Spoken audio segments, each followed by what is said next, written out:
এই যে আজকে মনু মিয়া ভালো কাজ করছে না, তার এলাকার মানুষ তাকে প্রতিদান দিছে কি, তার যে ঘোড়াটা ছিল, চলার পথ যে ঘোড়াটা ছিল, ঘোড়াটাকে মেরে ফেলাইছে।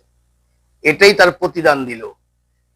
কিন্তু আমি বাংলাদেশের আইন শৃঙ্খলা বাহিনীর কাছে বলবো, ভাই এই কর্মকাণ্ডটা যেই ব্যক্তি করছে, সুষ্ঠু তদন্ত করে তাকে ধইরা সারা বাংলাদেশের মানুষকে দেখান এই মানুষটা এই কাজগুলা করছে।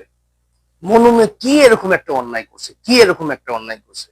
একটা নির্বল একটা প্রাণী, বোবা জানোয়ার, তাকে তোমরা মেরে ফেলছো। বাইরে খুব কষ্ট লাগে যখনই এই মনুমের ছবিটা আমার চোখের সামনে ভাসে, বা কোনো ফেসবুকে যখন আমি ভিডিও কোনো কিছু দেখতে যাই, যখন এই ভিডিওটা পড়ে শুধু কষ্ট লাগে আর কিছু না। আমরা ভালো মানুষের প্রতিদান এভাবেই দিই।